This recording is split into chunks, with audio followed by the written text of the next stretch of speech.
nouvel essor. 4 nouveaux villages sortent de terre. Le verrou vers la Mitidja est renforcé par l'implantation de l'autre côté des gorges de Beni Amran. 1872. Le village de Palestro renaît grâce à de nouveaux migrants venus essentiellement de la Drôme et des départements d'Alsace-Moselle. 1879. Palestro devient une commune de plein exercice, exacte réplique des communes de métropole. Elle compte 500 Européens pour 2200 indigènes.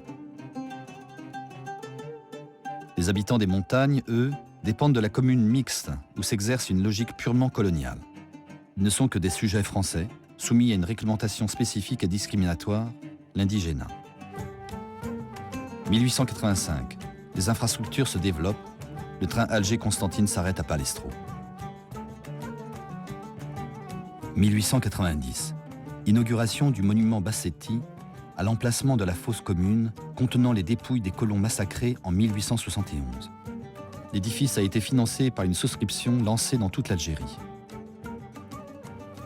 Dans la première moitié du XXe siècle, le bourg prospère. 5 auberges, 4 cafés, 2 hôtels accueillent les touristes attirés par les gorges toutes proches. Dans la vallée, on cultive les oliviers, la vigne, on exploite les chênes-lièges. On compte aussi une papeterie, une mine de fer. Dans les rues de Palestro, les 2 populations cohabitent, travaillent ensemble, mais ne se mélangent pas vraiment.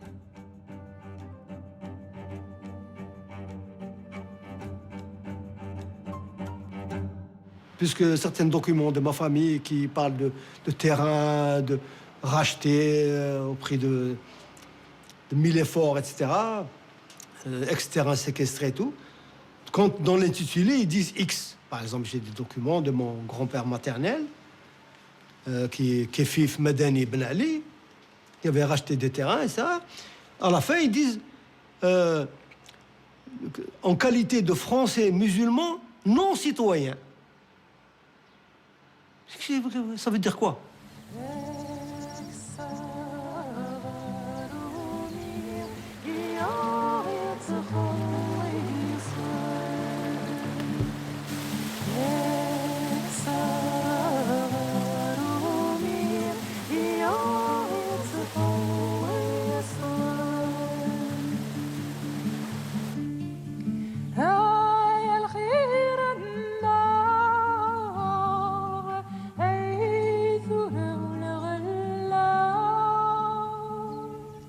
Je pense qu'il y a eu dans la mémoire populaire, d'ailleurs la mémoire populaire a conservé dans des chansons, dans des poèmes justement, cette dépossession, ce séquestre. Nous avons par exemple dans les poèmes de Simahand, qui est un poète kabyle du 19e et surtout du 20e siècle, nous avons là des traces de cette dépossession, de cette déchéance morale, sociale, qui a touché à leur honneur, à leur dignité.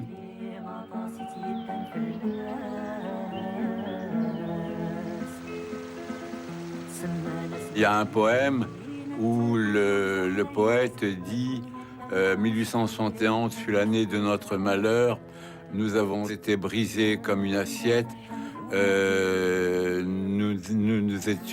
nous avions tout, nous ne sommes plus rien.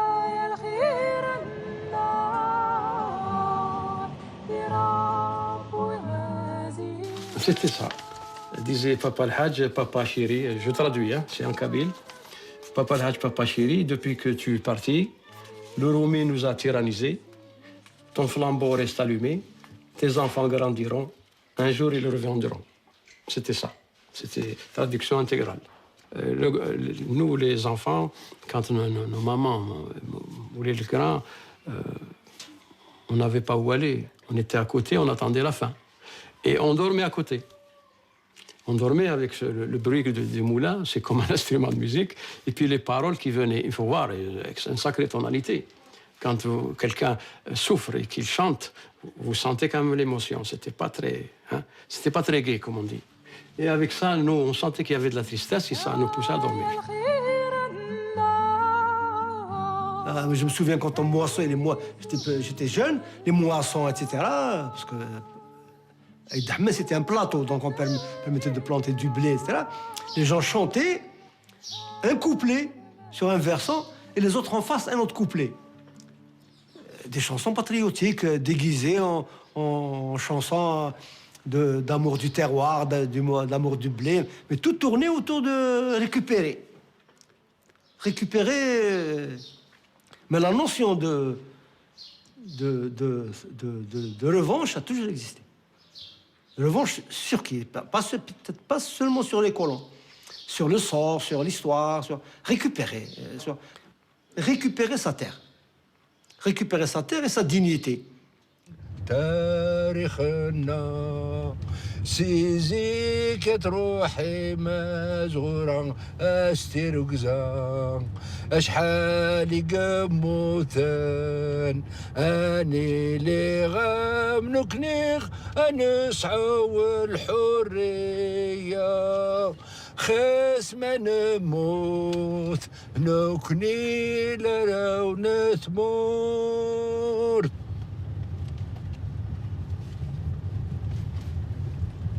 Regardez, ça me rappelle la Haute-Savoie. Ça. Avant de monter au maquis à l'âge de 20 ans, Mustapha El Blidi a passé son enfance sur les hauteurs de Blida, à quelques dizaines de kilomètres à vol d'oiseau de Palestro. Ma maison, elle a été bombardée dans les années 57 par l'armée française. Et parce qu'on était connus, parce qu'on était 3 au maquis. Les 2 garçons, ils étaient au maquis avec notre père. Alors, et ma mère, chaque fois, il y avait un capitaine Barou qui l'arrêtait tout le temps. Il lui dit, oui, sont la Falaga. Oui, sont tes enfants. Il dit, je ne sais pas. Elle parlait pas le français, elle parlait que l'arabe. Il dit, je sais pas où ils sont. Son frère et son père ont été tués au maquis. C'était pour nous, c'était quelque chose. Il y avait beaucoup de figuiers ici. Il y avait un prunier là-bas, juste un petit peu plus bas là. Et là, on travaillait la terre.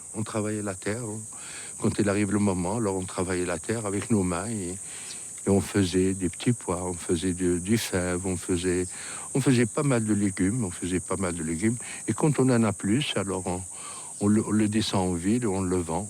On fait le porte-à-porte chez les Européens, on faisait le porte-à-porte et on leur apporte des légumes.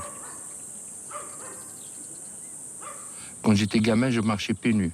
On chassait des lièvres dans la forêt, et après on met sa peau, on fait la peau séchée et on trouait de chaque côté, on mettait des morceaux de tissu comme ça pour qu'on n'a pas froid et on marchait avec ça. Après, on a commencé les pneus, on coupait les pneus et on faisait des petits trucs en cuir et on attachait et le bas c'est les pneus de voiture.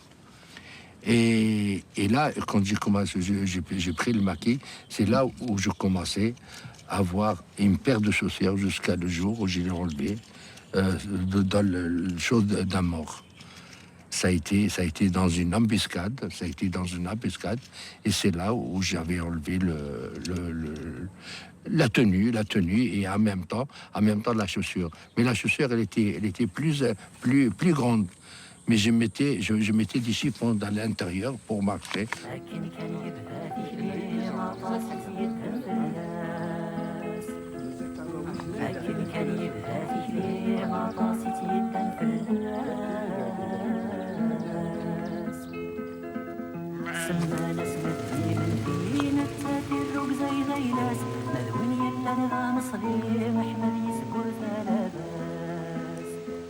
Au nom de la République, liberté, égalité, fraternité, on a pratiqué une politique illégitime, d'inégalité et tournant le dos à la fraternité.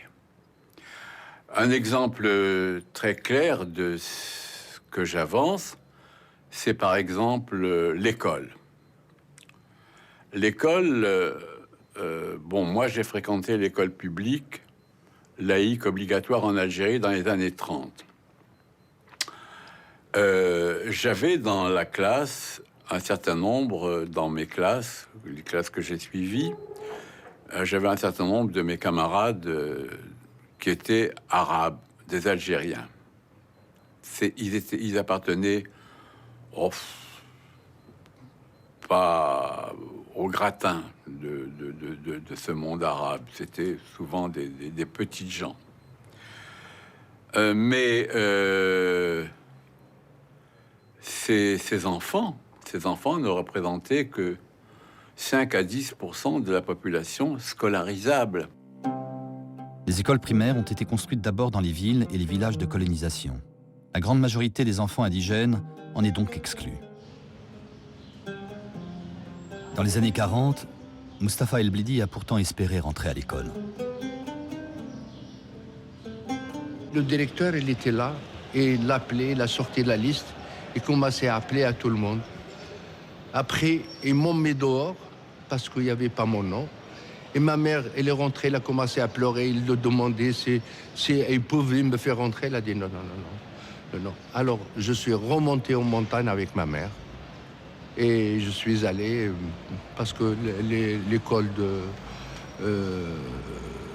Coran, de Louha, là, qu'est-ce qu'on appelle la planche, dans le temps, et c'était loin. Il faut que je fasse 3 heures, 4 heures pour y aller à l'école. Et je suis allé quelque temps pour lire l'arabe, mais j'arrivais pas. J'arrivais pas, et ma mère, elle n'en avait pas. J'ai commencé à travailler à l'âge de 2 ans. J'ai commencé à travailler.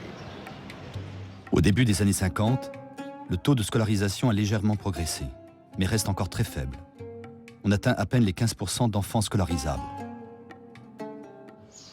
Ça, c'est moi. École élémentaire, 2e année. 54-55. Mahmed Boukercha était un des rares enfants de la montagne à suivre les cours à l'école de Palestro. Son père y tenait un commerce. Ça, c'est une photo prise avec des jeunes employés que mon père employait dans son restaurant, dans la cour certainement. C'est des copains, moi. Bon, moi, j'allais à l'école, eux pas. L'école de Palestro était composée d'enfants algériens et d'enfants français, fils de petits employés, des postes, des ponts et chaussées, des contributions, fils d'instituteurs, et puis des fils de colons. Rares les fils de colons. Parce que généralement, ils allaient tous dans des institutions religieuses, payantes. Mais la ségrégation se faisait par le matériel. C'est-à-dire beaucoup de gens ne pouvaient pas envoyer leurs enfants à l'école parce qu'ils n'avaient pas les moyens de les vêtir, de leur acheter les vêtements qu'il faut pour l'école, de leur acheter les fournitures qu'il faut pour l'école. Il n'y avait pas... L'école était une école républicaine, si vous voulez. L'école était une école républicaine où on nous apprenait que les gens sont égaux et que la liberté, c'était le terreau d'ailleurs. C'est ça qui a fait qu'après, beaucoup de gens instruits, etc., ont commencé à se poser un certain nombre de questions. Moi, personnellement, j'ai commencé à me poser ce genre de questions à partir de l'âge de 9 ans, 10 ans. Quand, par exemple, vous passez dans un endroit et que votre père vous dit ici, ça appartenait à mon arrière-grand-père. Là, c'était le marché de nos ancêtres. Là, c'était... ce colon, il est installé sur les terres qui ont été spoliées à telle ou telle famille. Vous commencez à vous poser des questions. Et puis après, c'est venu très vite. Parce que 54, 55, 56, ça a commencé à devenir très violent. Quand vous sortez de chez vous et pour aller à l'école, et vous voyez les hélicoptères tournoyer sur les crêtes et lâcher des bombes, du napalm, etc. Pour commencer. Oui, bien sûr, tous les jours. Juin 1957. Un an après l'embuscade, un cran de plus dans la pression que l'armée française exerce sur les maquis. Pour les priver du soutien des habitants, on décide de vider les montagnes autour de Palestro. Les populations qui ont déjà subi la violente répression consécutive à l'embuscade se retrouvent une fois de plus en première ligne.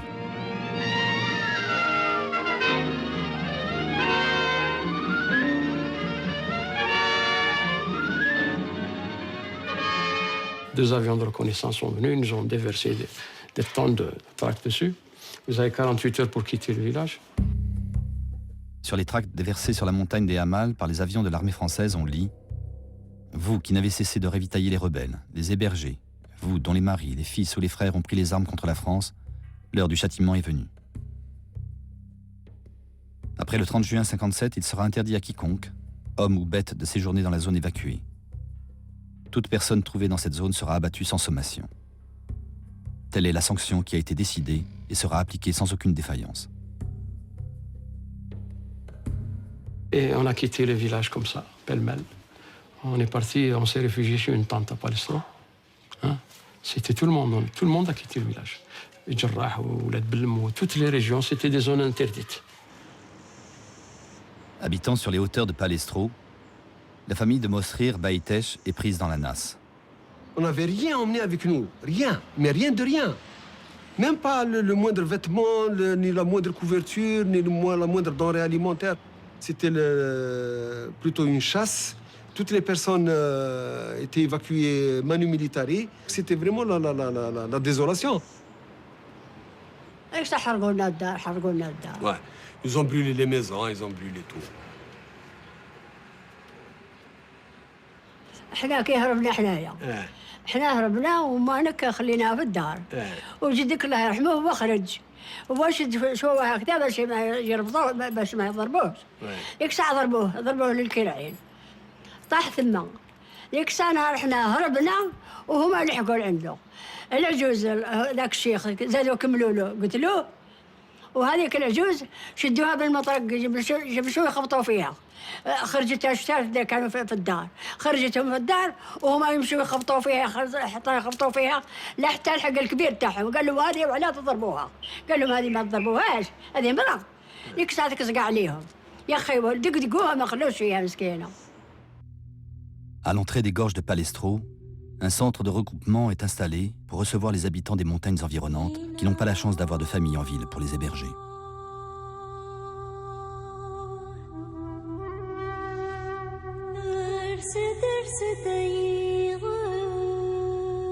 Encadrés par les soldats, les habitants évacués sont réquisitionnés. Il reste essentiellement des femmes et des enfants. Ils doivent démonter leurs propres maisons pour en reconstruire d'autres dans l'enceinte du camp. Un nouveau village est ainsi créé de toutes pièces, baptisé Hamal, en référence à la montagne toute proche.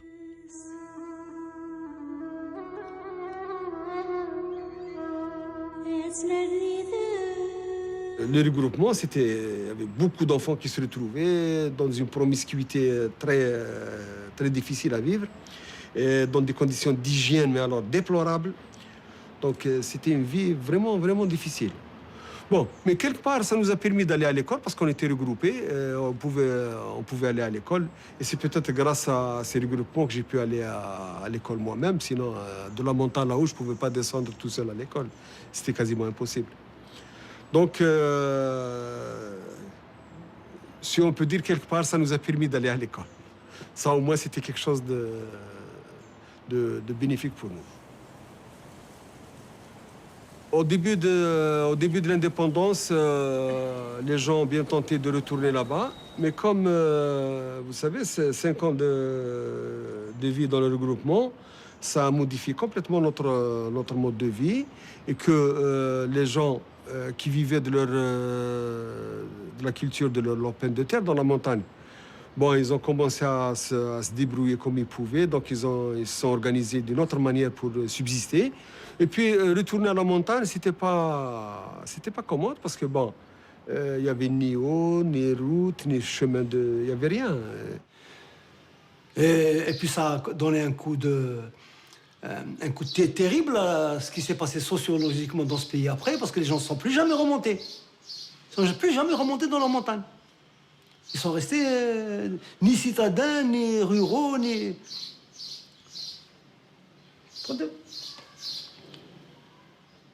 Ce jour est le jour de la victoire du peuple. En ce jour historique, toutes nos pensées vont vers nos frères sœurs tombées au champ d'honneur. Ça, c'est moi. L'indépendance. C'était en 1962. Donc, comme c'était une zone interdite, en 62, nous sommes remontés pour voir le village où je suis né, pour voir un peu l'état, etc. Et avec des amis,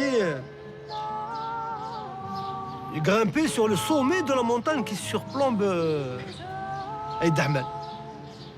Donc, en contrebas, on voit le Wadi Ser, la voie ferrée, les gorges.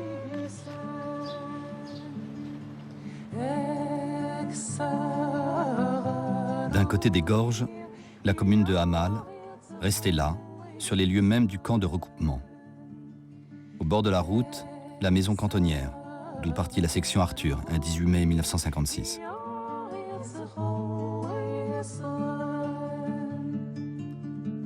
De l'autre côté des gorges, dès l'indépendance, Palestro a été rebaptisé Lahdaria, en hommage à Sil Lahdar, compagnon de Ali Khoja et grand chef militaire de la région.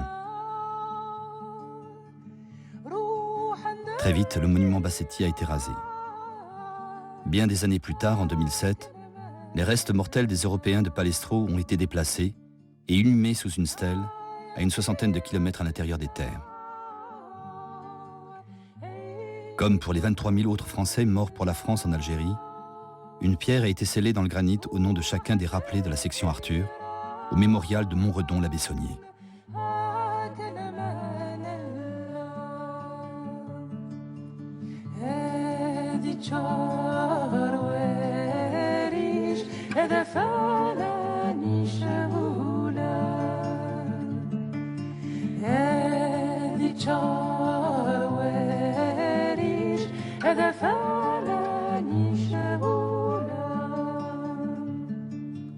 Une fillette nue qui hurle et court pour échapper aux flammes. C'est l'une des photos les plus connues de la guerre du Vietnam. Dans un instant, toute l'histoire de ce cliché est celle d'une petite fille qui doit peut-être la vie au pouvoir de l'image.